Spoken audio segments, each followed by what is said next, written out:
Bienvenue dans notre série documentaire Alchimystère. N'hésitez pas à vous abonner, à appuyer sur la petite cloche pour être notifié en cas de nouvelles vidéos et à parler d'Alchimystère autour de vous.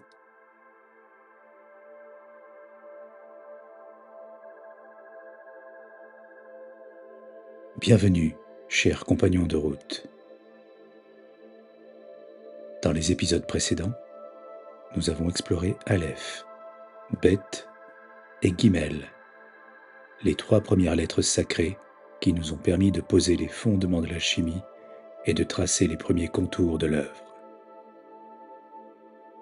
À présent, nous sommes invités à franchir un nouveau seuil, celui de Dalet, qui en hébreu signifie « la porte ». Il est temps de plonger au cœur du secret de la matière. Comme nous l'avons vu précédemment, cette matière qui nous semble si tangible, si solide, n'est en définitive qu'une illusion produite par nos sens. Notre vision du monde n'est jamais que la synthèse et la projection spatio-temporelle par notre cerveau de signaux électriques nerveux perçus par nos sens limités. Grâce à la science, nous savons que la matière et ses propriétés, sa forme, sa densité ou sa couleur, ne sont pas le fruit du hasard, mais la conséquence d'une vibration créatrice sous-jacente. Prenons par exemple le charbon et le diamant. Tous deux sont composés de carbone pur. Pourtant, l'un est noir, friable et opaque, tandis que l'autre est cristallin, transparent et d'une dureté extrême.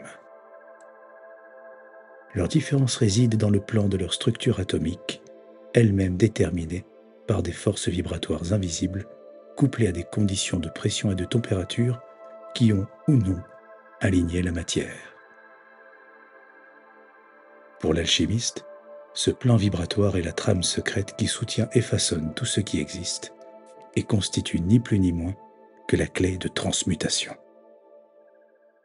Aujourd'hui, Dalet nous ouvre cette porte pour accéder à une vérité universelle, définissant la matière comme un voile multicouche, tissé par des ondes dans une danse harmonique, née de la rencontre entre énergie et intelligence. Mais avant d'explorer la profondeur de cette révélation, intéressons-nous au fondement même de notre langage, ce véhicule sacré de la connaissance qui nous relie aux origines du cosmos. Loin d'être simplement descriptif, le langage porte en lui le germe de la création. Depuis les temps les plus reculés, les sages qui se sont saisis des mots avaient bien conscience que ceux-ci étaient bien plus que de simples outils de communication. Les mots sont les véhicules d'une vibration créatrice, capable, à l'instar de la double hélice de l'ADN, à la fois de modeler la matière et d'éclairer l'esprit. L'alphabet hébraïque, l'un des plus anciens connus de l'humanité, est l'une des véritables incarnations de cette vérité. Comme nous allons le voir, ce dernier est issu d'une longue chaîne de transmission remontant aux hiéroglyphes égyptiens. Le terme hiéroglyphe, signifiant littéralement gravure sacrée en grec, était initialement réservé aux scribes, aux grands prêtres et aux rois. Dans l'ancienne Égypte, les hiéroglyphes trop complexes pour le peuple furent simplifiés en écriture hiératique, signifiant littéralement sacerdotale. De cette forme naquit le proto-sinaïtique, puis le phénicien, qui donna à son tour naissance aux alphabets hébreux, arabes et araméens. Aujourd'hui encore, les lettres hébraïques Aleph, Mem, Nun ou Tav, déjà présentes dans ces alphabets sans voyelles, témoignent de cette filiation directe qui nous relie à cette sagesse ancestrale. L'histoire des langues démontre ensuite le passage de l'hébreu au grec en filiation directe, où Aleph devint alpha, Bet, bêta, Gimel, gamma, Dalet, delta, et ainsi de suite. L'épopée lagide, mieux connue sous le nom de ptolémaïque, donnera au panthéon grec un enrichissement culturel et linguistique avec l'hellénisation des noms égyptiens. Initialement appelés Kémi, les Égyptiens sont les témoins de l'intégration d'une correspondance gréco-égyptienne entre les dieux.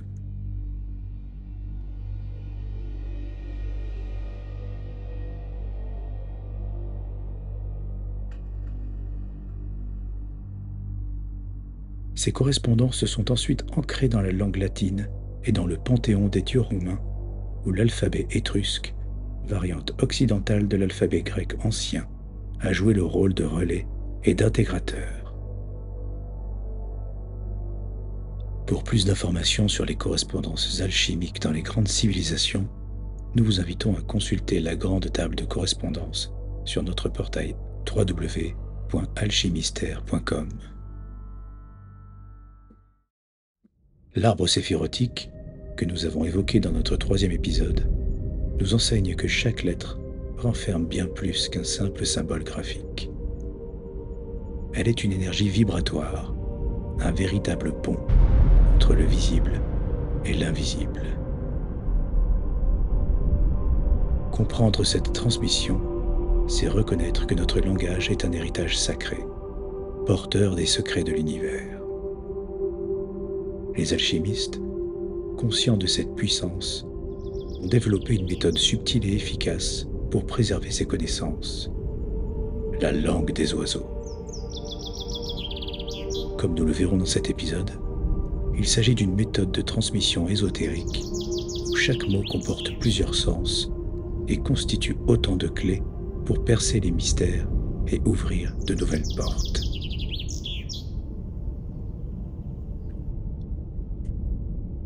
Dalet, la 4e lettre, symbolise la porte, le seuil qui sépare le visible de l'invisible. Et cette porte n'est pas seulement un passage matériel. Elle est une lucarne, une ouverture donnant un accès direct à l'envers du décor, au-delà de la matière. Un portail mystique offrant une vue sur d'autres plans de conscience. D'ailleurs, en alchimie, cette idée trouve un écho dans les notes musicales.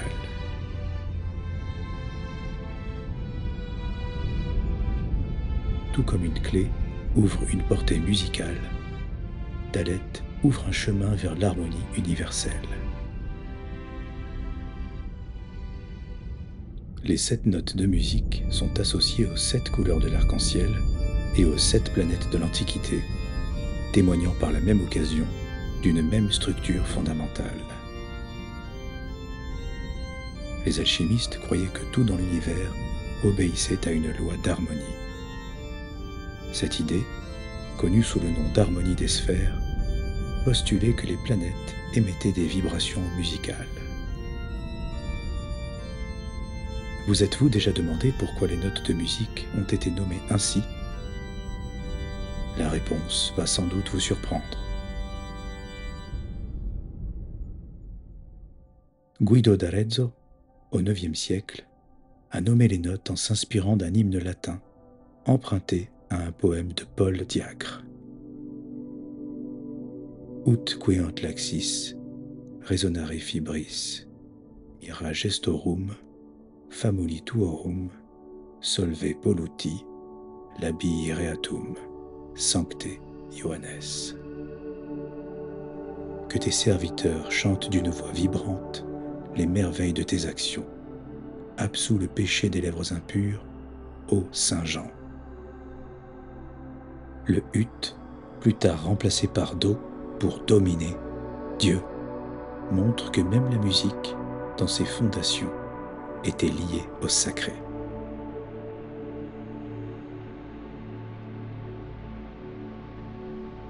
Mais le poème de Paul Diacre constituait aussi un cryptogramme dans lequel les syllabes retenues plus tard pour les notes de la gamme présentaient un sens caché, cohérent. Au centre, la syllabe sol, qui signifie en latin soleil, et en reproduit l'image par le graphisme de sa lettre centrale O.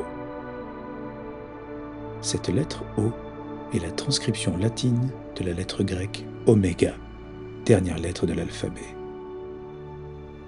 Jointe à la première lettre alpha, elle contient la définition que Dieu se donne à lui-même dans l'Apocalypse. Je suis l'alpha et l'oméga. Dans l'hymne, sol est encadré par 2 syllabes, fa et la, qui, lues en convergence vers l'oméga du sol, forment précisément le mot alpha. La syllabe précédente mi réunit les 2 lettres M et I, qui dans la numérotation alphabétique latine représentent le plus grand nombre transcriptible, M, pour 1000, et le plus petit, I, pour 1. Elle est donc une image du macrocosme et du microcosme, représentation de l'univers. Enfin, les 2 syllabes initiales du dernier vers, Sancte Ioannes, réunies et lues comme alpha, mais en sens inverse, forment le mot Ionas. Dans la Bible, Jonas, avalé 3 jours par un monstre marin avant de ressortir vivant, fut considéré comme la préfiguration de la résurrection du Christ, image elle-même de la renaissance printanière après le sommeil de l'hiver. Enfin, si on réunit sol à io, les syllabes ut et ré, on obtient, dans un autre ordre, le mot résolutio, qui désigne le mystère fondamental de la nature, à savoir la dissolution des éléments dans la mort pour leur reconstitution ultérieure dans un autre ordre pour une nouvelle vie. Le groupe ainsi obtenu, résolutio alpha oméga, peut être représenté par une croix latine régulière.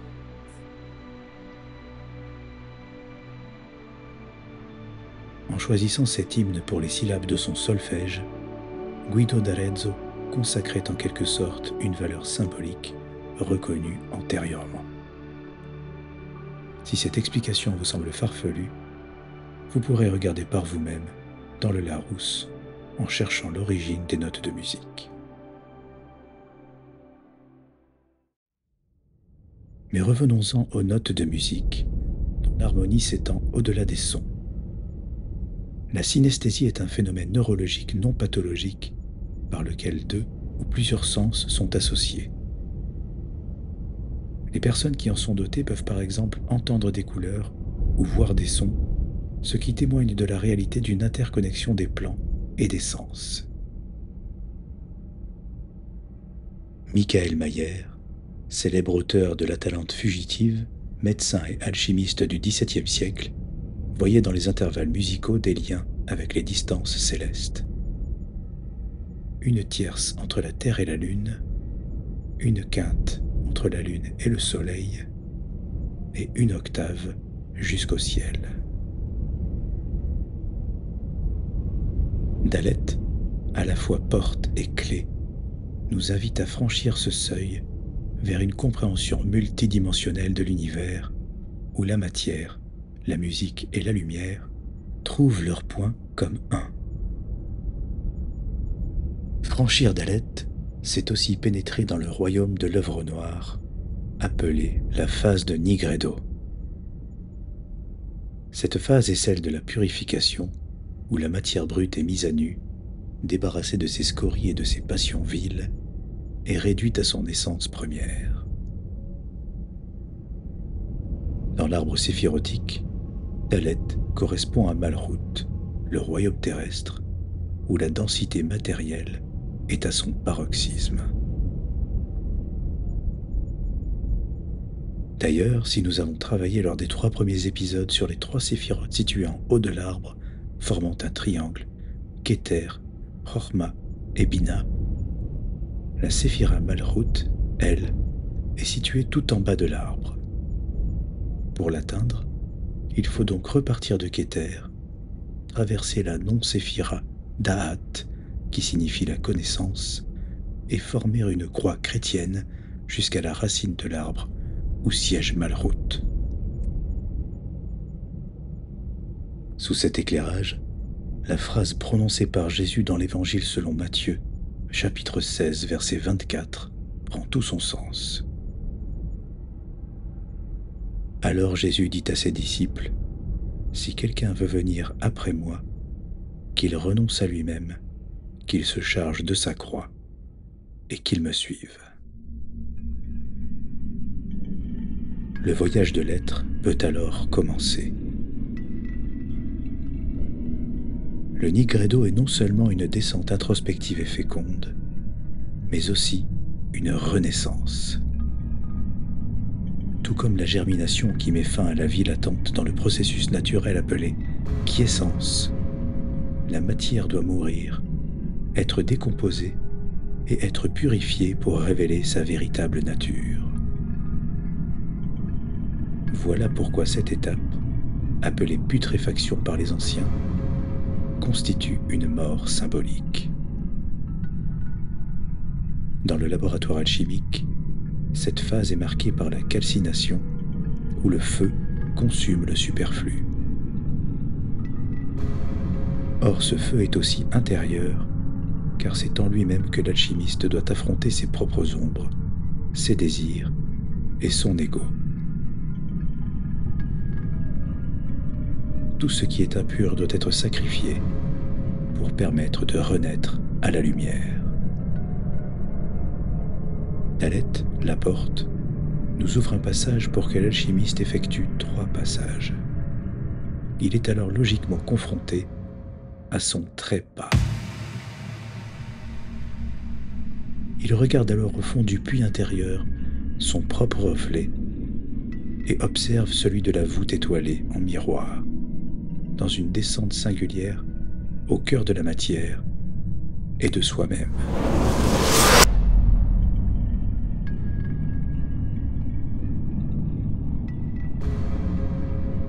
Ce puits est donc un miroir où l'on se voit sans masque. La séparation du pur et de l'impur est certes un travail douloureux, mais absolument nécessaire.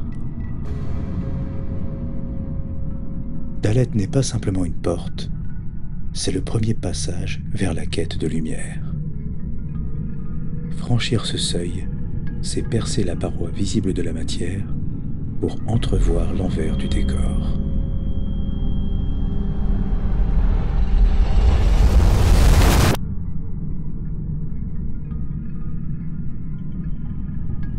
En alchimie, la langue des oiseaux est cette langue ésotérique qui, bien plus qu'un jeu de mots, est une clé vibratoire, une invitation à percer les mystères cachés dans le langage lui-même. Reprenons cette expression, l'envers du décor.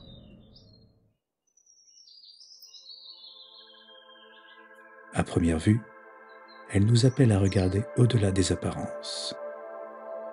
Mais la langue des oiseaux y trouve un sens encore plus subtil. L'envers du décor. Le vert, couleur de l'espérance et de la renaissance, nous mène au-delà du simple corps matériel vers une nature cachée, une essence vibrante qui transcende la matière. C'est la couleur des choses en gestation, celles qui renaissent après avoir été purifiées par les éléments. Pour l'alchimiste, le vert est aussi la couleur du lion vert, symbole du vitriol. Ce dissolvant sacré et principe de vie qui ouvre la matière pour en extraire sa quintessence. Découvrir l'envers du décor, c'est donc lever le voile sur la nature spirituelle qui se cache au-delà de l'enveloppe charnelle. C'est la libérer pour la placer hors du corps. C'est enfin oser regarder derrière la densité de la matière pour tenter de percevoir sa trame lumineuse. l'approche de la langue des oiseaux dépasse le simple jeu. C'est une méthode, une gymnastique mentale qui incite à écouter au-delà des mots, à entendre leur chant intérieur et à s'interroger sur la raison même du choix de former les mots ainsi et du sens qui leur fut attribué au fil des siècles. Dans ce contexte, le langage, dans sa structure même, est porteur de secrets hérités d'un lointain passé. C'est la raison pour laquelle les alchimistes pensent que la langue des oiseaux révèle des vérités par ses correspondances phonétiques, ses anagrammes et ses jeux de miroirs. Alors chaque mot devient une porte, chaque phrase devient un pas vers la traversée du miroir. En alchimie, le vert n'est pas qu'une simple couleur. À chaque fois qu'on l'apercevra, il sera un panneau indicateur qui nous oriente vers l'Orient ou l'or riant, où se lève la lumière. Il constituera une clé pour ouvrir la porte vers une compréhension plus profonde de l'univers. Cette compréhension ne se limite pas au plan matériel, mais elle embrasse toutes les dimensions de l'existence, depuis les vibrations invisibles qui façonnent la matière, jusqu'aux énergies spirituelles qui animent le cosmos. En maîtrisant la langue des oiseaux, les alchimistes ont créé un pont entre l'invisible et le visible, entre le spirituel et le matériel. Cette langue, parfois appelée langue des initiés, préserve les vérités sacrées des regards profanes, tout en offrant aux chercheurs attentifs des clés pour déchiffrer l'énigme de la vie.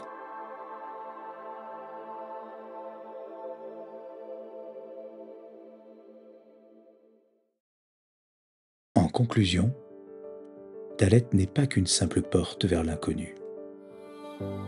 C'est une ouverture vers notre intériorité, une invitation à aller au-delà de nos sens et à explorer ce qui se cache derrière les apparences. La langue des oiseaux nous rappelle que chaque mot, chaque symbole, chaque vibration contient une vérité cachée, prête à être révélée.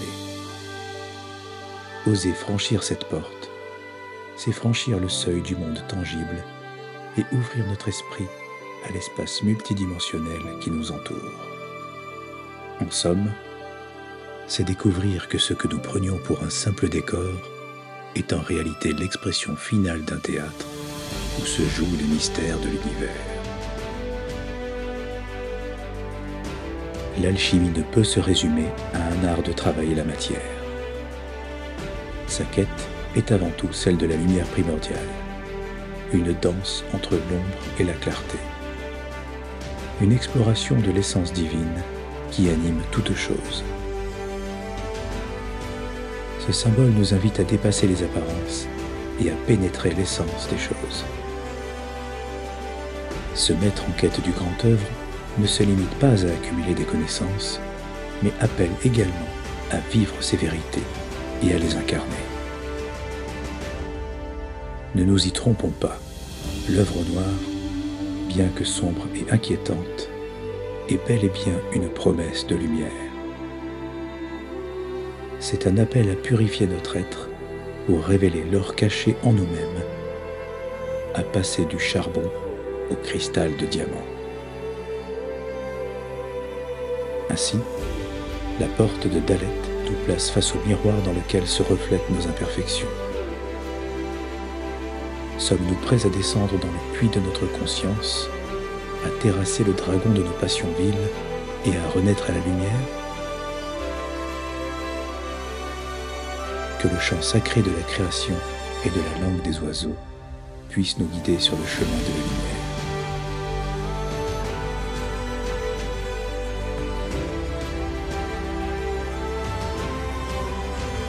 Dans notre prochain épisode, nous explorerons He, la 5e lettre, le souffle, la louange, symbole de la grâce et de la révélation. Que cette quête vous guide toujours plus loin dans la compréhension de l'univers et de vous-même. Merci pour votre fidélité et bon chemin à tous.